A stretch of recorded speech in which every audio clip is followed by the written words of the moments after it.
Well, very good afternoon. It's Thursday, the 23rd of May. It's 1 p.m., and you are indeed joining us for a Lite Bite Lunch. I'm absolutely delighted to have the guest we have with us today. We have Marc from incrediblesocks.ie. If you haven't had a chance to look at their website in advance of the broadcast, I can promise you by the end of it, you're going to want to go and have a look because it's well worth having a look and seeing. But in the meantime, grab a cup of coffee, pull up a chair, and then join us for a Lite Bite Lunch.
Yes, indeed, a very good afternoon to you. And for those that are trying to watch us on the Late Bite Lunch page on Facebook, there appears to be a technical issue there at the moment, and we do apologise, but we are working on it to try and get it rectified. If we don't have it rectified by the end of the show, we will indeed make sure and get it connected, and we'll put up a link to the other pages afterwards. And once again, apologies. So, Marc, thank you very much for joining us this afternoon, and I hope the weather's not too bad where you are. Maybe we'll start by asking you to tell us a little bit about yourself. Yeah, hi Rory, and thank you for having me. So yeah, like as you said, my name is Marc. I really started my career, I guess, in Griffith College in Dublin, where I studied journalism and media communications. After that, I had huge ambitions to, go into journalism and writing, and relocated myself to London. At the time, London was, such a hub for celebrity culture, and magazines and great radio and TV programs were coming out of that city. So that's where I felt I needed to be. Accidentally fell into marketing, and worked for the Hard Rock brand, so Hard Rock hotels, cafes and casinos, and worked my way up over the next 12 years from working in the London restaurant across their marketing efforts and advertising and public relations and what have you, to becoming head of European marketing, which involved traveling around Europe, which was fantastic.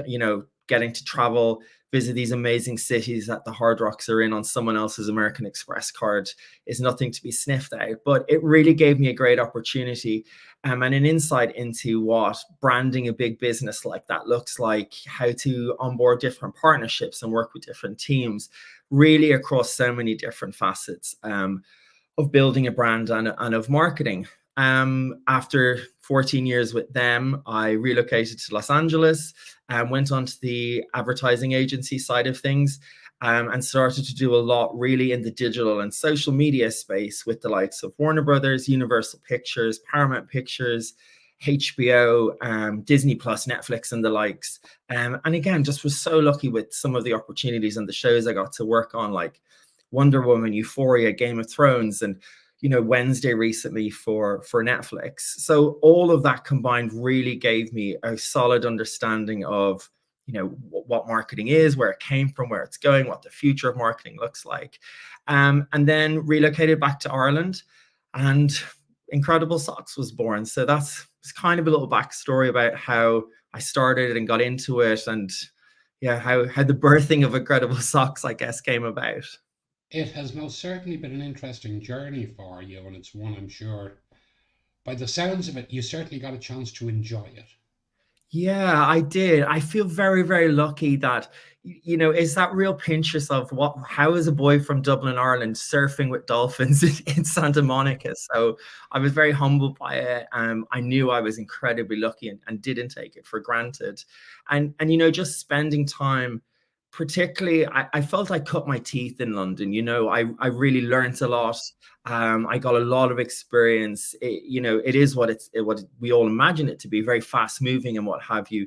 But in Los Angeles, it's a very, very creative city.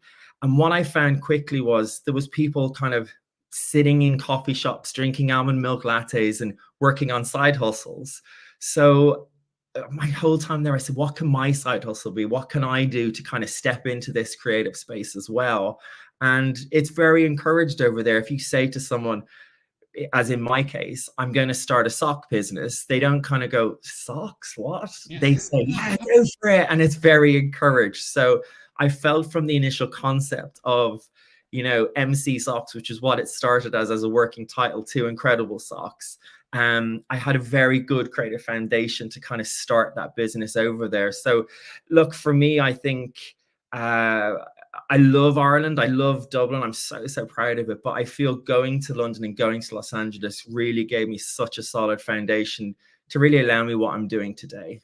Yeah, oh, I know, absolutely, absolutely. And again, I think that's such an important part of it is it's as much about the journey to where we get to as it is about where we end up. And so many people are so worried about where is the finish line and what is the ultimate goal. But a lot of the time, you have to, again, like yourself, I've done the bit of traveling. I lived in Crete for a couple of years. I actually lived 2 hours from LA. I lived in Barstow for 6 months. Brilliant. So again, I get that and I get the whole creative world out there, which was an absolutely brilliant thing. Yeah. And I mean, I'm still trying to figure how somebody goes from marketing to socks. Where did the actual idea for a sock business come from?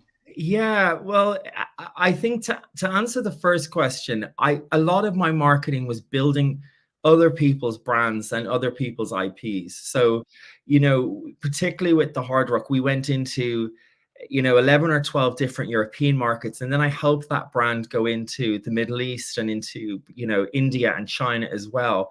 And I felt the whole time I was a key holder to that brand, and I was constantly building it through everything we were doing, and very protective of it. The same really with what I was doing out in Los Angeles. You were getting a movie, but it was about building a brand. So after, I guess, 20 years or so, I thought, why aren't I building my own brand? Why am I building other people's all the time? So that's where I thought, like, I can actually help myself and build my own brand. And really, the whole thing about socks, how that came about was, there's a very famous competitor of mine that everybody knows, was founded in Sweden and really was the first, I guess, fun sock company to put themselves out there. And every birthday, Christmas, Father's Day, Mother's Day, what have you, any occasion, this was always a gift that was being exchanged in my house. So I guess part of me was like, I have that branding experience. And then on the other side of it's like, why aren't they giving my socks? How do I get into this mix? So, initially I thought, how do I start a business? Like, this is going to take hundreds and hundreds of thousands of euros.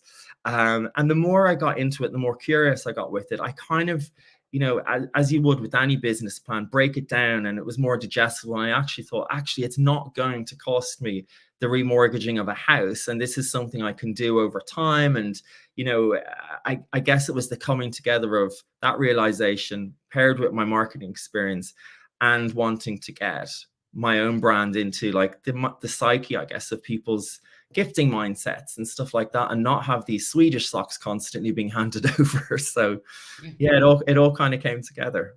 But again, and isn't that such a key factor in all of this is that people have this misconception to build a successful brand, you need to have ridiculous sums of money behind you, and that's off-putting. There are so many amazing micro businesses out there who have started on an absolute shoestring, Yeah. run on an absolute shoestring month to month, but are still doing enough to get a living at it, and they're not looking to become the next multi-millionaire in Ireland. They're looking to be proud in the brand they've built. Yeah, I mean, absolutely, and I think there's absolutely that side of it. But recently, I listened to a podcast with Sarah Blakely, and Sarah Blakely is the lady who founded Spanx. So you'll see it now. You walk into Arnott's, Brent Thomas, it's Spanx, Spanx, Spanx, and she famously started that business with $5,000. So what's that for? Just over 4,000, four and a bit thousand euros, and she's now a self-made billionaire. So Yeah. I do think it was such an eye opener for me when I actually got into the nooks and crannies of it, to get rid of that misconception of I need hundreds and hundreds of thousands of euros to start this, and to think, oh, I can actually start it probably with 10,000 euros.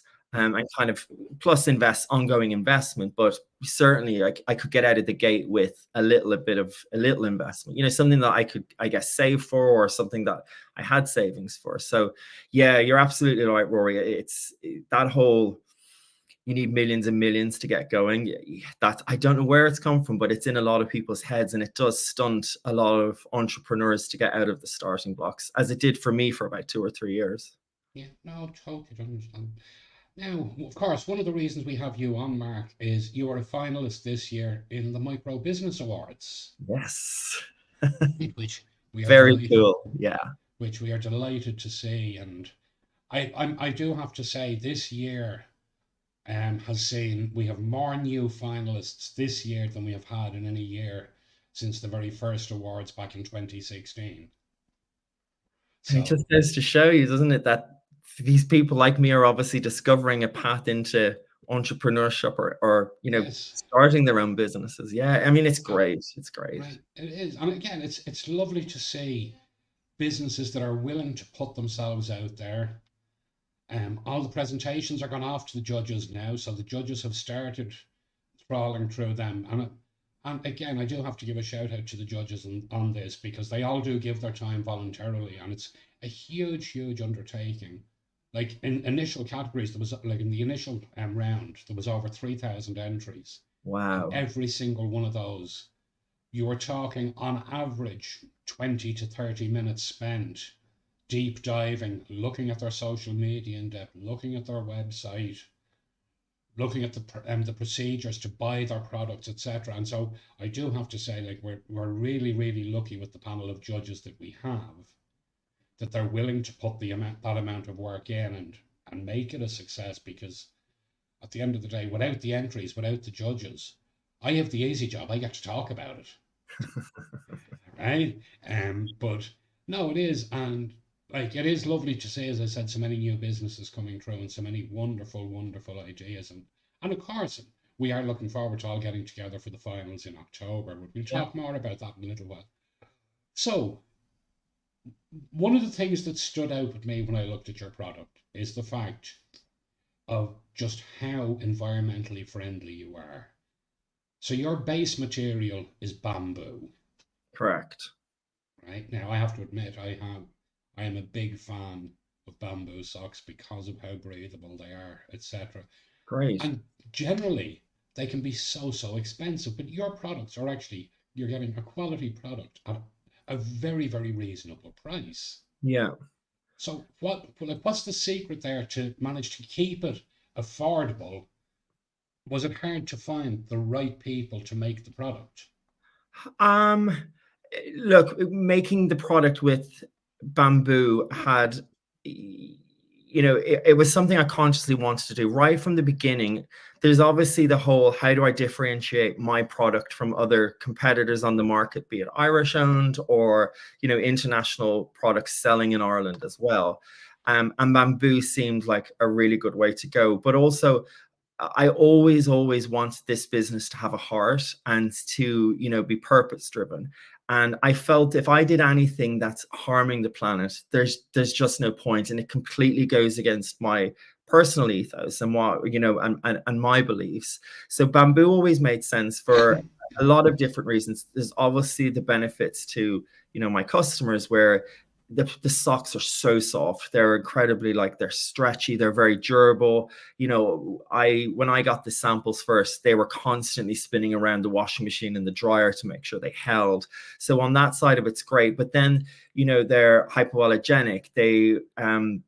They've got antibacterial properties in them. They're incredibly breathable. They have a natural deodorant in them, which may or may not be important to some people.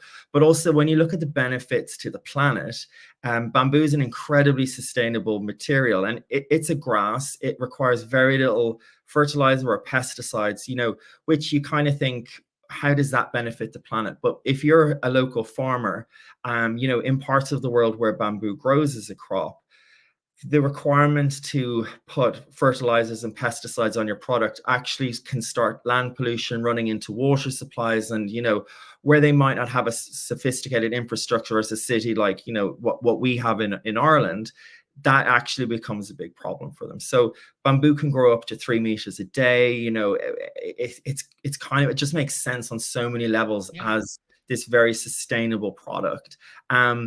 So when I was kind of looking at it, it ticked so many boxes in terms of quality, which obviously what I want to give to customers, but also so many boxes when it looked at how do I become a sustainable business, eventually work towards B Corp status and all of that. So it was really a no-brainer for me. And people, when they get the product, they are enamored with how soft it is and how durable it is and all that. So it's just been a win-win. And as I continue down this sustainability path, I'm finding there's even more ways that I can go with.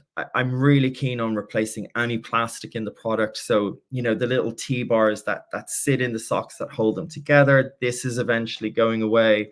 Anytime hooks will be required, I'm going to actually build them into the cardboard at the top. So, I think the more we learn about sustainability as a human race, the more product innovation will evolve and packaging will evolve and what have you. But certainly I feel good, and the feedback from customers is good about choosing bamboo as that kind of core material mix in Incredible Socks. Absolutely. Well, just need to very quickly take a break for this.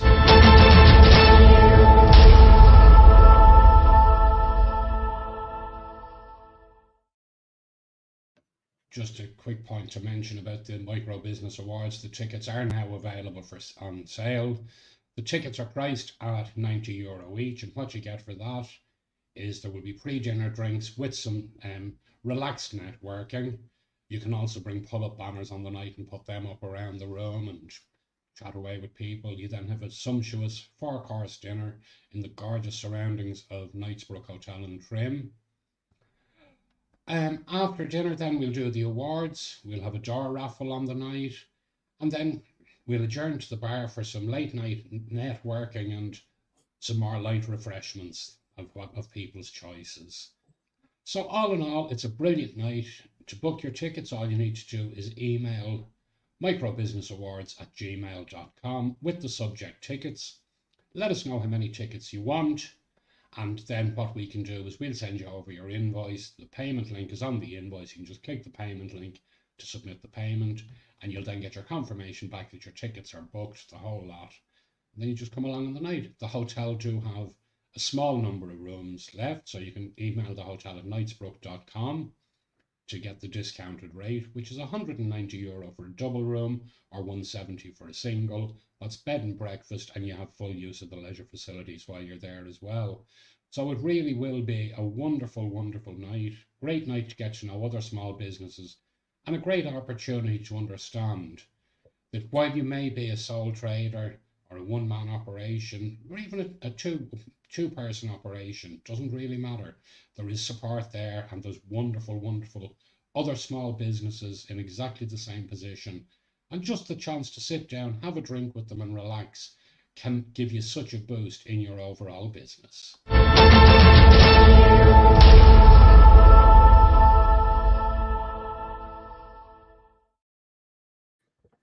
So, Mark, each guest that comes on the show is asked the question about what is your favourite Lite Bite lunch. So for you, what is your go-to for a quick snack? I love a light lunch, so this is a perfect question for me. Typically, I would grab something like a bagel with maybe peanut butter and banana on it, or like a pita with some like rocket, maybe some like vegan chicken or something like that. Typically, I keep lunch super light. I hate like anything heavy where you feel stodgy in the afternoon, and by 4 o'clock you're, reaching for the sweets and the sugar and all of that sort of stuff. So yeah, big fan of light lunches. Yeah, no, absolutely, absolutely. And again, it's great because there are now so many different options available out there that are full of flavor and whatnot. Definitely. Yeah. Now, you, part of your ethos is giving back, and you do partner with several charities. Yeah. How do you go about choosing your charity partners? So I have three charity partners. The Bombay Teen Challenge, which is an incredible charity based out in Mumbai in India, and their mission is to stop, child trafficking and to break the child sex slavery ring. Jigsaw, which obviously is an Irish charity helping and supporting youth mental health, and then Focus Ireland, which they're on a mission to end homelessness in Ireland. Um, I really chose the charities. The Bomb 18 Challenge I chose because this was a charity that I had the opportunity to work really deeply with and formed, quite a strong connection with during my time with Hard Rock. I've been out to Mumbai 6 times now and seen what they do on the ground, and just the impact that, regular donations and support and messaging can do, out in that part of the world to help these children. So that was a charity that, upon learning more about them and visiting them, that really, hooked me, and I'm thrilled to be able to continue to support them. Something that is very important to me is, we have kind of three, I guess they're taglines that I want the business to live by, and that's live incredible, do incredible, be incredible. And I feel that in order for people to live incredible, and whatever that means to anybody, that can be having fun with your friends, going hiking in the Wicklow Mountains, whatever that happens to be. If you're a young person burdened down with depression, anxiety, perhaps you're being bullied, it's very hard to live incredible and to think that you can do incredible things, and that you can be, and you can have this incredible life. So I felt partnering with Jigsaw, who are so great to partner with, and we're doing an initiative at the moment, Run for Jigsaw. Their services are so invaluable to young people, and really to help people, young people within Ireland, live incredible lives. So to me, it made perfect sense. And then the reason why I've partnered with Focus Ireland is they do incredible work supporting, the issues around homelessness in so many of our cities and across the country. But the number one item that is typically requested by homeless people walking into shelters is socks. So I partner with them on two levels. One, I give donations of product, so either to Focus Ireland or to homeless people directly. And then obviously through the system that we have, which supports all three of the charities. But again, talking about Focus Ireland, where if somebody purchases a pair of socks, 50 cents goes to supporting the charity partners as well. With Hard Rock, everything we did, and I had a very good leader at the time. So if we were putting on a music event, he'd always say, "What's the charity element?" Or if we were doing like a bespoke hamburger or something, he'd go, "Well, can we give some money to charity? Like, how can we tie in a charity?" And that's something that I've kind of always had in my head for the last 15 years. So kind of like my approach to the environment and sustainability, if it was an Incredible Socks, no matter what I would be doing, would always have that charity element and that giving back. And that's a part of the business, both on the charity element and the environmental one. But I just want to keep growing and growing. Yeah, And whether that's absolutely. taking on bigger initiatives with those three, or adding a fourth, or Breast Cancer Awareness Month supporting something which operates in that space, or Movember helping like male charities. So I really want the business to be a vehicle to help me, in partnership with my customers, to always give back and be of benefit, and as I said, just be purpose driven through everything that we do. That's it. I'm really anxious that time is starting to get away from us. How do you choose the patterns for your socks? Because one of the things about it is they are all so funky, they're so out there, and you can't help but keep looking at for more. Yeah, thank you. Look, I'd like to tell you a lie and say I research fashion trends and I look at colors and what's going to be the trend for this year. But really, I just designed, particularly with the first like 17 that I launched with. I've now got 24 adults, 11 kids, 2 sports and 8 babies. But they were just stuff that I loved. So like one of my best sellers is these. They're called Arcadia. They're very like Pac-Man. So I loved video games when I was a kid. So I thought I'm going to do a range like that. I was obsessed with like space and Star Trek and all that. So I designed some rockets. I've got an owl one that my dad drew for me because an owl is kind of like it's become a family symbol. So I guess to answer your question truthfully, they're just designs that I love and that have a meaning for me. And then I started to listen to consumers when they were like, oh, we'd love penguins or we'd love this. And it's kind of evolved into that. But certainly at the beginning, it was socks that I loved and kind of icons and designs that I loved. Absolutely. So, what's next for Incredible Socks? Yeah, well, for people watching this in real time, obviously Father's Day is huge for a sock company. So we're gearing up to launch all our Father's Day kind of sales and promotions and our push with that. I'm talking to a lot of retailers at the moment, both kind of independent and larger ones. And I think the next bold step for the business is to start going into independent retailers and stores and to open up different sales channels. I want to continue to support the charity partners that I have, and like I said at the top, just innovate through product. So removing any plastic, seeing can I add hiking socks, dancing socks, formal socks? How can I expand the range as well?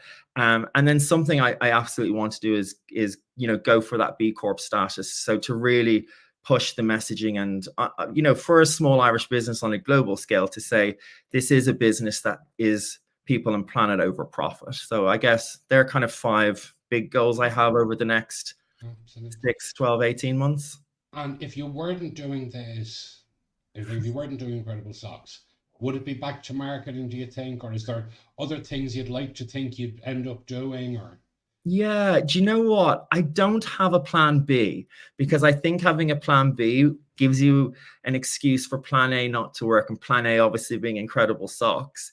So I'm not thinking about if this doesn't work, what will I do? But I love marketing and I love branding and I love connecting people with products. And, it's only getting more exciting with social media. And over the pandemic, the massive launch of like TikTok into so many people's phones. So marketing excites me, branding excites me, the whole business side of it excites me. So I think if I hadn't thought of Incredible Socks, I would probably be doing marketing and branding and advertising and helping people build their brands.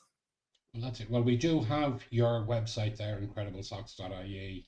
And of course, it's at Incredible Socks on all social channels Yep. going across.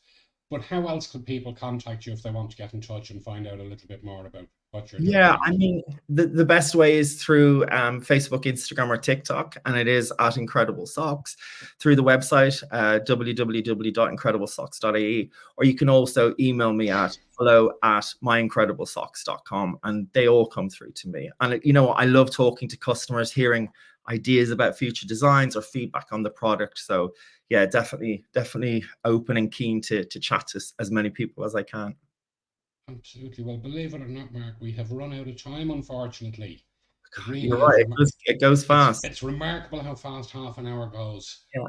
So in 2 weeks' time, we will be back with you with another Lite Bite Lunch. Joining us will be Lisa from Brady Global Management. I am another finalist from the awards where we'll be talking about all things on the business side of running a business. So it's sure to be an interesting chat being in the same line as myself. So we'll have a lot of similar views. We may have some different ones. It might get a little bit fiery, but you will see what happens. And either way, I can promise you it will be a great show. So until then, I wish you all a very good afternoon, and we'll catch up soon for another Lite Bite Lunch.